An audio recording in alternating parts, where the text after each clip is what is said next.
Hello everyone. So as you all know that we are going with the 10th chapter of your book Honeysuckle, and we had done up to the 10th paragraph of it on page number 128, and I had given you a description in the live lecture also. Then you received the video also regarding the chapter, and you come to know that what kind of fight the narrator is going to see and whose fight is there.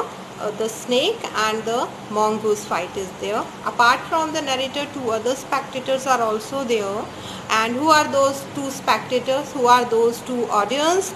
Those two audience are, one is a manna and one is a crow. They both are sitting on a cactus there, and they are also watching towards their these two champions. Now in this session we'll come to know that what was the result of that fight and how they faced each other, the cobra and the mongoose. So I am starting here from page number 129, and 11th paragraph is given here. So the cobra stood on the defensive, swaying slowly from side to side. So in the beginning, cobra was in a defensive mode. Defensive mode, it was not attacking the mongoose, and it was swaying its hood like that only from here to there, trying to mesmerize the mongoose into making a false move. And why he was saying so, why he was moving his hood here and there, so that mongoose should make a false move, a wrong move, and it should not come to know, mongoose should not come to know the exact direction from where the cobra is going to attack. But the mongoose knew the power of his opponent's glassy, wrinkling eyes and refused to meet them. So mongoose was a very intelligent and active animal. On the other hand, mongoose was there who was continuously focusing on the eyes of the cobra, and from that vibes of the eyes, from the light of the eye, he is able to know that where the cobra is going to attack now. Now instead he fixed his gaze at a point just below the cobra's hood and opened the attack, and mongoose was continuously watching towards its hood only and towards his eyes only, and he was also open to attack, means he was ready for the attack of cobra. Further it is said, moving forward quickly until he was just within the cobra's reach, the mongoose made a pretended move to one side. So moving, he was very quick. Mongoose was quite quick, and as he know that as cobra will he will be in cobra's reach, it will not be easy for him to go out. So mongoose made a pretended move. Pretended move means a false move. It was just showing to the cobra that he is going to attack this side, but actually the move was not from that side. No, attack was not from that side. It was exactly from the opposite side. Immediately the cobra struck, and when the cobra saw that false move of mongoose, it struck. It was quite alarmed. His great hood came down so swiftly that I thought nothing could save the mongoose, and in anger the cobra just moved his hood down swiftly, very easily, and it was like that that mongoose could not be saved from his attack. But the little fellow jumped neatly to one side and darted in as swiftly as cobra, biting the snake on the back and darting away again out of reach. But mongoose was a very fast one, so he jumped very quickly from the other side. He saved himself, and then from the back it came, and it just bite the cobra on its back only. At the same moment the cobra struck, the crow and the manna hurled themselves at him, only to collide heavily in mid-air. So that time also the cobra was struck. It was totally astonished. It was mesmerized. It was wondered that what's going on, why he's making such fast move, and he's just beating the cobra from his move only, although it was not attacking the cobra. And on the other hand, it was so interesting that the manna, the other two spectators, the manna and the crow, they were also almost in the half air and for watching them both. Shrieking insult at each other, they returned to the cactus plant, and after, when they saw that no, mongoose is ready to fight, and when they saw that there was no result still, so they again back to the cactus plant there.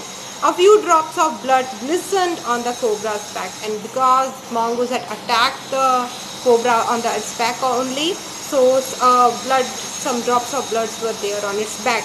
The cobra struck and missed. So again and again cobra is trying to attack the mongoose, and it was missing the attack of his own. Again the mongoose sprang aside, jumped in and bit.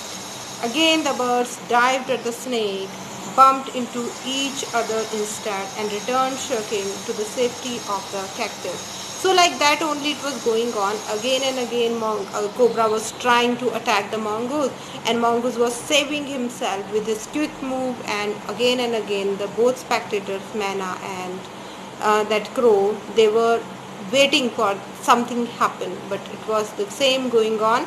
And who is narrating you all this, who was actually judging all these four creatures there, Manna, crow, mongoose and that cobra?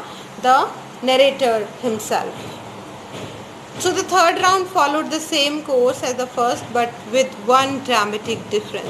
So like that only the fight was continued, and the third round also, as the narrator is saying, it was followed with the same actions. But yes, something dramatic happened here. What? The crow and the Manna still determined to take part in the proceedings. So they were also thinking, they were continuously watching their fight there, and they were not so far away, and they dived at the cobra. But this time they missed each other as well, their mark, and the Manna flew on and reached its perch, but the crow tried to pull up in the midair and turn back.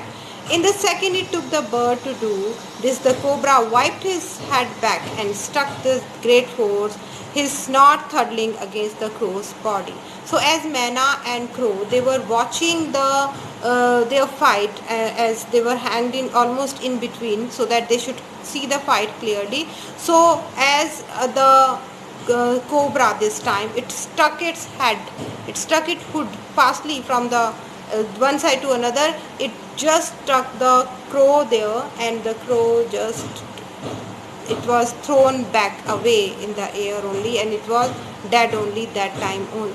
I saw the bird flung nearly, and it shook somewhere on the ground for a time, and then it was dead.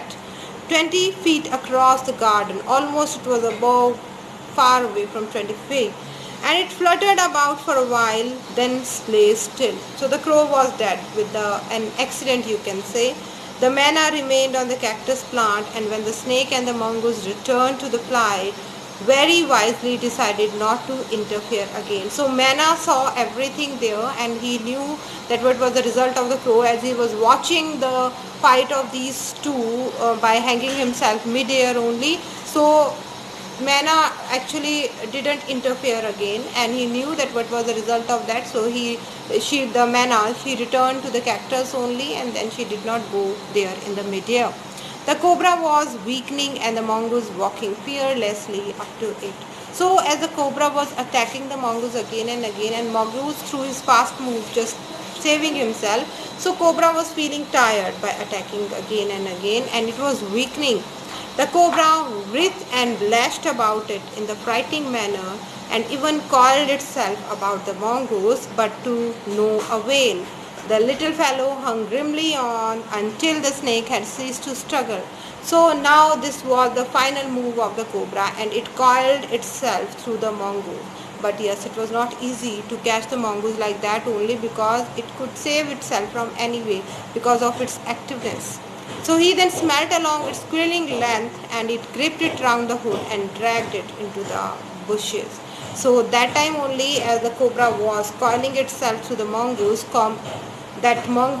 it just gripped its neck only, its hood only from the back side, and just dragged that hood into the bushes only. And that was the end of the cobra. So who won the fight? The mongoose here. The Manna dropped cautiously to the ground, poked about, peered into the bushes from a safe distance, and then with a shrill cry of congratulation flew away. And Manna, as he also knew about the result of that, he also, with a shrill cry, with a large chirping, it ran away from there. So this was your honeysuckles chapter.